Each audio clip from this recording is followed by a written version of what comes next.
Assalamualaikum warahmatullahi wabarakatuh. Perkenalkan saya Nur Rahmah dengan NIM 1801203. Apa kabar teman-teman? Semoga baik-baik ya. Nah, di sini kami dari kelompok 4 akan mempresentasikan materi farmakokinetik, yaitu metabolisme obat di hati. Saya Rizka Ramadhani 1801190. Apa sih metabolisme itu? Metabolisme atau sering disebut sebagai biotransformasi merupakan proses modifikasi biokimia senyawa obat pada organisme hidup. Pada umumnya dilakukan melalui proses enzimatik. Saya Yosi Alwina Balondo 1801202. Tujuan metabolisme yang pertama, mengubah obat menjadi metabolit aktif, bioaktivasi, tidak aktif, bionaktivasi, toksik, biotoksifikasi. Yang kedua, mudah diekskresikan. Saya Hardika Melisa 1801171. Reaksi-reaksi pada metabolisme yaitu reaksi fase 1 atau reaksi perombakan merupakan proses biotransformasi yang mengubah molekul obat secara oksidasi, reduksi, atau hidrolisis. Kemudian reaksi fase 2 atau reaksi penggabungan merupakan reaksi fase 2 atau reaksi penggabungan atau disebut juga konjugasi. Saya Diandrin Sofyan 1801212. Reaksi fase 1. Reaksi fase 1 biasanya mengubah obat asal menjadi metabolit yang lebih polar dengan menambahkan atau melepaskan suatu gugus fungsional. Metabolit ini sering bersifat tidak aktif, walaupun pada beberapa keadaan aktivitas obat hanya berubah saja. Jika metabolit reaksi fase 1 cukup polar, maka biasa dapat diekskresikan dengan mudah. Reaksi fase 1 pada dasarnya tidak bertujuan untuk menyiapkan obat untuk diekskresikan, tetapi bertujuan untuk menyiapkan senyawa yang digunakan untuk metabolisme fase 2. Saya Nadia Saman dengan NIM 1801174. Reaksi fase 1. Reaksi oksidasi. Reaksi oksidasi dibagi menjadi 3 jenis menurut enzim yang mengkatalisisnya.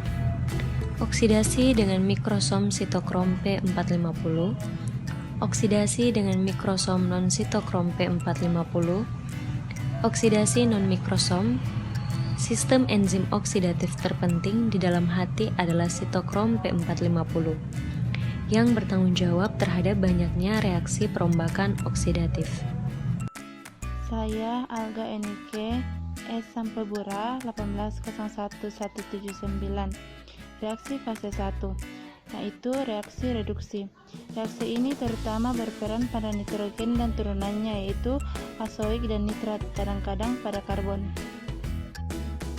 Hai, saya Christian Jody Pabuaran dengan NIM 1801167 akan membahas reaksi fase 1, yaitu reaksi hidrolisis. Reaksi hidrolisis itu sendiri yaitu proses lain yang menghasilkan senyawa yang lebih polar adalah hidrolisis dari ester dan amida oleh enzim esterase yang terletak baik mikrosomal maupun non-mikrosomal akan menghidrolasi obat yang mengandung gugus ester. Saya Sri Pindita 1801199. Reaksi fase 2. Reaksi konjugasi sesungguhnya merupakan reaksi antara molekul eksogen atau metabolit dengan substrat endogen, membentuk senyawa yang tidak atau kurang toksik dan mudah larut dalam air, mudah terionisasi dan selanjutnya sangat mudah dikeluarkan. Halo, saya Gusmo Muhammad Reza Baitullah dengan NIM 1801163. Selanjutnya kita akan membahas reaksi konjugasi. Reaksi konjugasi adalah proses molekul obat yang bergabung dengan suatu molekul yang terdapat di dalam tubuh sambil mengeluarkan air. Misalnya, yang pertama, asetilasi, di mana asam cuka mengikat gugus amino yang tidak dapat dioksidasi. Yang kedua, sulfatasi, di mana asam sulfat mengikat gugus OH fenolik menjadi ester. Kemudian glukuronidasi, di mana asam glukuronat membentuk glukoronida dengan cara mengikat gugus OH. Dan yang terakhir metilasi, di mana molekul obat bergabung dengan gugus CH3. Misal, nikotinamid dan adrenalin menjadi derivat metilnya. Saya Sinta Desriani Roha 1801181. Saya akan menjelaskan faktor yang mempengaruhi laju metabolisme. Faktor yang mempengaruhi laju metabolisme sebagai berikut. Yang pertama, faktor intrinsik meliputi sifat fisika dan kimia obat, polifilitas, dosis dan cara pemberian. Yang kedua, faktor fisiologis meliputi sifat yang dimiliki makhluk hidup seperti spesies, genetik, umur, dan jenis kelamin. Yang ketiga, faktor farmakologis meliputi inhibisi enzim oleh inhibitor dan induksi enzim oleh induktor. Yang keempat, faktor patologi menyangkut jenis dan kondisi penyakit. Yang kelima, faktor makanan, adanya konsumsi alkohol, rokok, dan protein. Dan yang keenam, faktor lingkungan, adanya insektisida dan logam berat. Terima kasih telah menonton video kami. Lebih dan kurangnya mohon dimaafkan. Semoga video kami bermanfaat.